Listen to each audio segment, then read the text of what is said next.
Hello दोस्तों, आप सभी का हमारे यूट्यूब चैनल डीके पाठशाला में स्वागत है।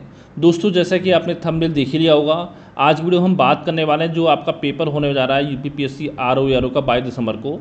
उसके लिए प्री परीक्षा के लिए कंप्लीट बुक लिस्ट के बारे में बात करेंगे। तो लगातार मेरे पास कुछ छात्रों के मैसेज आते हैं कि सर किस सब्जेक्ट के लिए कौन सी बुक पढ़नी है, तो वो पूरी बुक लिस्ट में आपको बताऊंगा कि कौन सी बुक आपको पढ़नी है किस सब्जेक्ट के लिए। ठीक है, क्योंकि देखिए दोस्तों, आपके एग्जाम में 5 महीने से कम समय बचा हो, लेकिन इतना समय आपके पास पर्याप्त है कि अगर डेली अगर आप 7-8 घंटे की स्टडी करते हो प्री मेंस के साथ में, तो आराम से आपकी तैयारी हो सकती है प्री एग्जाम की और साथ में आपका मेंस एग्जाम की भी। क्योंकि जो आपका मेंस एग्जाम होगा वो लगभग 3 से 3.5 महीने बाद होगा प्री एग्जाम के। ठीक है, सबसे पहले दोस्तों मैं आपको बताना चाहता हूँ, देखिए अगर आप आरओ परीक्षा के लिए पूरा कंप्लीट स्टडी मटेरियल लेना चाहते हो तो दोस्तों ये मेरा व्हाट्सअप नंबर है 7042654209। ठीक है, इस नंबर से व्हाट्सअप कर सकते हो। तो यहाँ पर आपको सारी जानकारी मिल जाएगी कैसे आपको नोट्स मिलेंगे। और दोस्तों देखिए, हमारे द्वारा देखिए आपको पूरा जीएस का कंप्लीट नोट्स मिलेगा, करंट अफेयर का, और जो आपकी हिंदी आती है चाहे प्री एग्जाम में चाहे मेंस में, और साथ में आपका निबंध लेखन, यानी पूरी कंप्लीट तैयारी आपको कराई जाएगी। Pre mains exam complete study material आपको मिलेगा। अगर लेने के इच्छुक हो तो मुझे इस नंबर पर आप व्हाट्सएप पर मैसेज कर सकते हो। अब दोस्तों हम बात करेंगे, अगर देखिए खुद से अगर आपको पढ़ना है तो कौन कौन सी बुक्स आपको पढ़नी चाहिए। सबसे पहले दोस्तों बात आती है आपकी सामान्य हिंदी की, कि सामान्य हिंदी के लिए कौन सी बुक आपको पढ़नी है। जैसे दोस्तों मैंने आपको बताया था पहले, देखिए 3 बुक मैंने आपको बताई थी सामान्य हिंदी की, जिसमें एक बुक थी आपकी हरदेव बहारी सर की, एक थी आपकी वासुदेव नंदन सर की, वासुदेव नंदन, और एक दोस्तों मैंने बताई थी आपको एस कुमार सर की जो बुक आपकी आती है घटनाचक्र पब्लिकेशन की, वो बुक मैंने आपको बताई थी। यानी इन तीनों बुकों से मिला करके आपको नोट्स बना, जैसे कि आपका पर्यायवाची पढ़ रहे हो आप सूरज का, तो यहाँ पर तीनों बुकों में देखने हैं जो आपको नया है उसको आपको साथ में नोट्स चलना है। इस तरह से आपको नोट्स बनाने हैं। लेकिन दोस्तों अगर देखिए, अगर आपने अभी तैयारी स्टार्ट किया हाल फिलहाल में, तो इतना टाइम आपके पास नहीं होगा कि आप इन सबके नोट्स बनाएं फिर इनको पढ़ें, क्योंकि आपको जीएस पढ़ना है और साथ में मेंस के लिए भी आपको थोड़ा बहुत आपको पढ़ना पड़ेगा। ठीक है, तो दोस्तों आप एक काम कर सकते हो, एक बुक मार्केट में आती है आपकी डिकोड एग्जाम की, लगभग ये आपको 150 रुपये के आसपास मार्केट मिल जाएगी। तो इस बुक को लाकर आप पढ़ सकते हो। इसमें जो प्री के 6 टॉपिक हैं वो सारे टॉपिक इसमें आपको मिल जाएंगे। ठीक है, इसको कम से कोशिश करें एग्जाम से पहले 4 से 5 बार कम से कम आपको पढ़ना चाहिए इस बुक को। ठीक है, यानी अगर आप डेली 1 घंटा पढ़ोगे तो आराम से 4-5 बार जो इस बुक को आपका कंप्लीट कर लोगे एग्जाम से पहले। ठीक है, अब दोस्तों हम बात करते हैं आपका सामान्य अध्ययन यानी जीएस की, कि जीएस के लिए किस सब्जेक्ट के लिए कौन सी बुक आपको पढ़नी है। सबसे पहले दोस्तों हम बात करेंगे आपका इतिहास के लिए।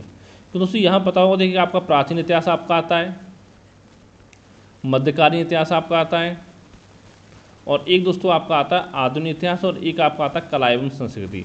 मैंने पहले आपको बताया कि कला एवं संस्कृति कोई बुक पढ़ने की आपको जरूरत नहीं है। जब आप प्राचीन और मध्यकालीन इतिहास पढ़ोगे तो कुछ चीज़ें वहाँ से आपके क्लियर हो जाएंगी, लेकिन इतने ज़्यादा क्वेश्चन आपके कला संस्कृति एग्जाम में आती भी नहीं है, तो इसको आप छोड़ सकते हो आरओ एग्जाम के लिए। ठीक है, अगर हम बात करें प्राचीन और मध्यकालीन के लिए, दोस्तों इसके लिए पढ़नी है आपको किरण पब्लिकेशन जो बुक आपकी आती है रेड कलर वाली, वो यहाँ पर दोस्तों आपको पढ़नी है प्राचीन और मध्यकालीन के लिए। और साथ दोस्तों अगर हम बात करें आपका आधुनिक इतिहास के, दोस्तों इसके लिए पढ़ना आपको एस के पांडे सर की बुक पढ़नी है। ठीक है, देखिए अगर आपने स्पेक्ट्रम पहले 1-2 बार पढ़ी हुई है तो आप स्पेक्ट्रम पढ़ सकते हो, लेकिन अगर आपने अभी तक स्पेक्ट्रम को नहीं पढ़ा है फिर दोस्तों आपको एस के पांडे सर की जो बुक है इसको आपको पढ़ना है। और साथ दोस्तों एक चीज़ आपको यहाँ ध्यान देनी है कि जो आपके घटना चक्र पूर्वावलोकन है वो आपको सारे सब्जेक्ट के जो अच्छे से आपको सॉल्व पढ़ने हैं। ठीक, कम से कम 1 से 2 बार कम से कम पढ़िए। यानी देखिए जो क्वेश्चन आपके एग्जाम में रिपीट हुआ वो क्वेश्चन कम से कम आपका एग्जाम में गलत नहीं होना चाहिए। ठीक है, अब दोस्तों इसके बाद हम बात करते हैं दूसरा जो आपका आता है वो आपका आता है भूगोल, यानी इसमें आपके भारत का भूगोल हो गया, भारत का भूगोल आपका हो गया। फिर दोस्तों आपका विश्व का भूगोल हो गया। एक दोस्तों यहाँ पर आपकी जनगणना भी आपकी इसमें शामिल कर लेते हैं हम, जनगणना एवं नगरीकरण,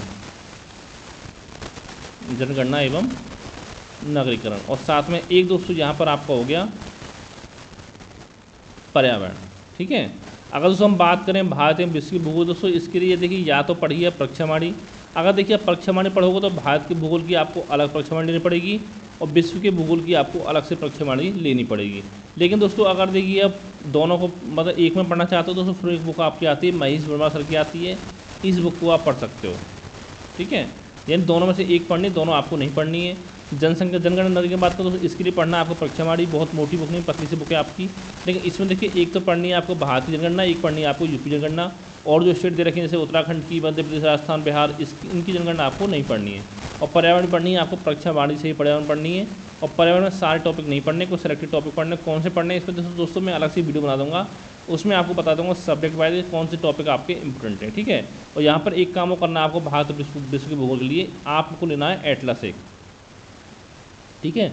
ऑक्सफोर्ड का लो, किसी का लो, तो इससे फ़ायदा दोस्तों आपको ये होगा, क्योंकि अगर हम बात करें वर्ल्ड ज्योग्राफी की, दोस्तों कई क्वेश्चन आपके ऐसे आते हैं जो कि आपको डायरेक्टली मैप पर आधारित होते हैं। जैसे कि आपसे पूछेगा कि इजराइल की सीमा किस देश से लगती है, किस देश से नहीं लगती है, तो उसमें दोस्तों देखिए अगर आप वैसे पढ़ने बैठोगे तो जल्दी आपको याद नहीं होगा, लेकिन अगर मैप के थ्रू पढ़ोगे तो जल्दी याद करने में आपको आसानी होगी, ठीक है। अब दोस्तों देखिए आपको ध्यान रखिए कि जो भी कंट्री आपका चर्चा में हो किसी कारणवश, तो उस पर आपको ज़्यादा ध्यान देना है कि उसमें कौन सा खनिज होता है, कौन सी फसल होती है उसमें, या कोई चीज़ फेमस हो, वहाँ की चिड़ियाघर फेमस है, या कोई एयरपोर्ट वगैरह फेमस हो, ठीक है। और साथ ही वहाँ पर उसकी सीमा किस देश से लगती है, कौन सी नदियाँ बहती हैं उस देश में, तो ये सारे पॉइंट आपको उस कंट्री के बारे में पता होना चाहिए जो कंट्री आपका हाल ही में चर्चा में रहा हो, ठीक है। ये बात होगी आपकी भूगोल और पर्यावरण की। फिर दोस्तों इसके बाद हम बात करते हैं आपका, फिर आपका आता है भारतीय राज्य व्यवस्था। यहाँ पर दोस्तों देखिए राज्य व्यवस्था के लिए पढ़नी है आपको परीक्षावाणी पढ़नी है, क्योंकि लक्ष्मीकांत सर की बुक पढ़ने के लिए आपके पास टाइम नहीं है, तो उस पर मैं टाइम बर्बाद ना करें। बुक बहुत अच्छी है लक्ष्मीकांत सर की, लेकिन उसमें इतना टाइम नहीं है कि आप पढ़ाई कर सको।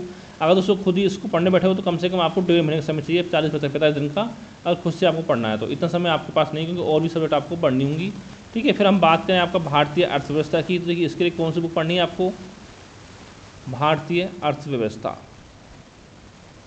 तो देखिए सबसे पहले दोस्तों देखिए या तो पढ़िए परीक्षावाणी बेसिक कॉन्सेप्ट के लिए। अगर आपको परीक्षावाणी नहीं पढ़नी है, बोरिंग लग रही है, तो दोस्तों एक बुक आपकी आती है अर्थव्यवस्था अतिरिक्तांक। ये दोस्तों निकालता है आपका घटना चक्र पब्लिकेशन, सॉरी प्रत्योत्तर दर्पण पब्लिकेशन आपको निकालता है अतिरिक्तांक, ठीक है। ये आपकी हर साल आती है, इस साल की शायद फरवरी मार्च के आसपास में आ चुकी थी, ठीक है। इसको पढ़ना है आपको, इन दोनों में से कोई एक बुक पढ़नी है। इसके अलावा दोस्तों एक बुक आपकी और आती है, वो दोस्तों आपकी आती है आर्थिकी करके आती है, आर्थिकी 2024 इसमें आई हुई मार्केट में, तो वो आपको लेनी है, निकालता है घटना चक्र। अब देखिए दोस्तों इससे फ़ायदा आपका ये होगा कि कुछ पार्ट आपका जो भूगोल का है वो भी इसमें आपका कवर हो जाएगा। जैसे कि आपसे पूछ सकता है कौन सी फसल के उत्पादन में कौन सा राज्य है, कौन सा देश सीट्स टॉप 3 है, सीट्स पर है, ठीक है, वो डाटा इसमें आपको मिल जाएगा। या आपका हो गया कि मतलब किस खनिज के उत्पादन में कौन सा देश पे उत्पादन भंडार में कौन सा देश सीट्स पर है, कौन सा राज्य सीट्स पर है, ठीक है। ये हो गया वन रिपोर्ट, इसमें आपको मिल जाती है। महत्वपूर्ण सूचकांक आपको मिल जाएंगे, कुछ आपका अर्थव्यवस्था संबंधित जो करंट अफेयर है आपको 2024 का, वो इसमें आपको मिल जाएगा। इसके अलावा वन रिपोर्ट आपको इसमें मिल जाएगी, ठीक है। जनगणना भी इसमें आपको मिल जाती है पीछे लास्ट में। तो बहुत सारे टॉपिक यहाँ पर आपको मिल जाते हैं भूगोल के भी, ठीक है। इसको भी आप पढ़ सकते हो। यहाँ से मानो इसको अगर सही से आपने पढ़ लिया तो 4-5 क्वेश्चन इसमें आपके कवर हो जाएंगे जीएस में, ठीक है। इतना आपको हो गया। फिर अर्थव्यवस्था के बाद दोस्तों फिर आपका आता है सामान्य विज्ञान। सामान्य विज्ञान दोस्तों कौन सी बुक पढ़नी थी, इसके लिए पढ़नी है आपको लूसेंट की बुक आपकी आती है, लूसेंट सामान्य विज्ञान का जो आती है वो आपको पढ़नी है, सामान्य ज्ञान नहीं सामान्य विज्ञान वाली, ठीक है। इतना आपको हो गया।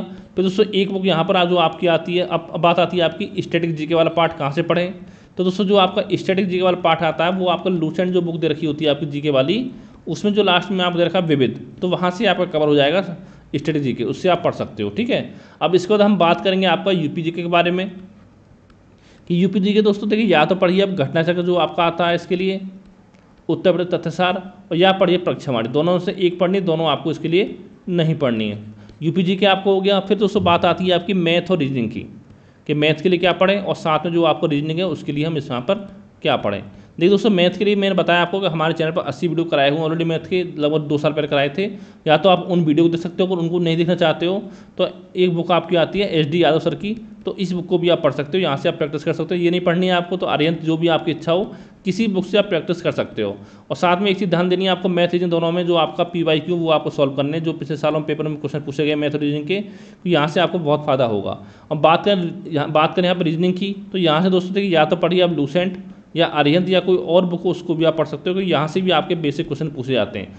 दोस्तों इतना मानिए मैथ रीजनिंग मिला करके लगभग आपके 13-14 क्वेश्चन जो आपके हर साल एग्जाम में पूछे जाते हैं, 13-14, और इसमें से आराम से आप 12 क्वेश्चन तो 14 में से आराम से सॉल्व कर सकते हो अगर आप थोड़ी सी मेहनत कर लेते हो, ठीक है। अब दोस्तों इसके बाद सबसे लास्ट में जो बचता है जीके में दोस्तों, वो बचता है आपका यहाँ पर एक तो कृषि वाला पार्ट बचता है। तो देखिए दोस्तों अगर कृषि आप पढ़ोगे, देखिए इसके लिए आप अलग से पढ़ना चाहो तो परीक्षावाणी पढ़ सकते हो अगर आपके पास टाइम है। अगर लगता है टाइम आपके पास नहीं है तो परीक्षावाणी आप ना पढ़ें, क्योंकि देखिए इसका जो मैक्सिमम पार्ट जो आपका, देखिए कुछ पार्ट इसका अर्थव्यवस्था में कवर आपको हो जाएगा, ठीक है, और कुछ पार्ट इसका आपका भूगोल में कवर हो जाएगा, और कुछ पार्ट जो आपका जीव विज्ञान में कवर हो जाएगा कृषि वाला। तो इसके लिए अलग से बुक आप ना पढ़ें, वैसे ज़्यादा क्वेश्चन आपके एग्जाम में नहीं आते कृषि से, ठीक है। अब हम बात करेंगे आपको करंट अफेयर की, कि करंट कहाँ से तैयार करना है। पहला सवाल आता है करंट हमको कब से कब तक पढ़ना है। दोस्तों करंट पढ़ना है आपको 1 जनवरी 2024 से लेकर के 30 नवंबर 2024 तक का जो करंट अफेयर है वो यहाँ पर आपको तैयार करना है। अब दोस्तों मैंने बताया देखिए, अगर आप हमारे व्हाट्सएप ग्रुप में जुड़े हो करंट अफेयर वाले में भी, तो वहाँ पर दोस्तों आपको कोई मैगजीन पढ़ने की जरूरत नहीं। देखिए जितनी भी आपकी अच्छी मैगजीन मार्केट में आती हैं उन सभी से नोट्स बना के मैं आपको प्रोवाइड कराऊंगा। पूरा प्री या मेंस एग्जाम तक का जो करंट अफेयर वो आपको मिलेगा। अगर आप खुद से पढ़ना चाहते हो देखिए, एक पढ़िए, अब इसमें घटनासार आपकी आई हुई है 6 महीने वाली, उसको पढ़ सकते हो, बहुत अच्छी मैगजीन आपकी आती है, लेकिन इसमें कुछ मिस्टेक है वो आप थोड़ा ध्यान से देख लेना। और एक दोस्तों पढ़नी है आपको मंथली मैगजीन, वो पढ़नी है आपकी क्रॉनिकल की, जो आपकी आती है पतली वाली। ठीक है, ये तो आपका लगातार हर महीने आपको पढ़नी है। तो इतना काम करना है आपको करंट अफेयर के लिए। इसके अलावा दोस्तों और जैसे आपका पीआईबी की वेबसाइट हो गई या यूपी गवर्नमेंट कुछ वेबसाइट हो गई दोस्तों, यहाँ पर देखिए आपका इनका इंस्टाग्राम ग्रुप भी है, ठीक है, और साथ में इनका आपका ट्विटर पर ग्रुप भी है, तो वहाँ पर मतलब चैनल है उनका, ठीक है, पेज है, तो वहाँ से दोस्तों इसको आप सब्सक्राइब कर सकते हो, फॉलो कर सकते हो। तो वहाँ से फ़ायदा कुछ चीज़ ऐसी होगी जैसे ऐसी चीज़ डाली जाती है ग्रुप में आपकी, इस यूपी गवर्नमेंट उसमें आपकी, जो आपके एग्जाम के लिए बहुत ज़्यादा फायदा आपका करेंगी। ठीक है, इतना काम करना आपको करंट अफेयर के लिए। अगर दोस्तों इसके अलावा कोई मन में आपको डाउट हो, सवाल हो, तो या तो मुझे नीचे कमेंट करके पूछ सकते हो या मुझे व्हाट्सएप पे आप मैसेज कर सकते हो। और साथ में इतना ही कहना चाहूँगा, तो इतना टाइम आपके पास है, अगर आप 7-8 घंटे लगातार पढ़ाई करते हो अच्छे से अपनी, तो अभी भी जो आपका एग्जाम है वो आपका एग्जाम क्लियर हो सकता है। तो थैंक यू फॉर वॉचिंग।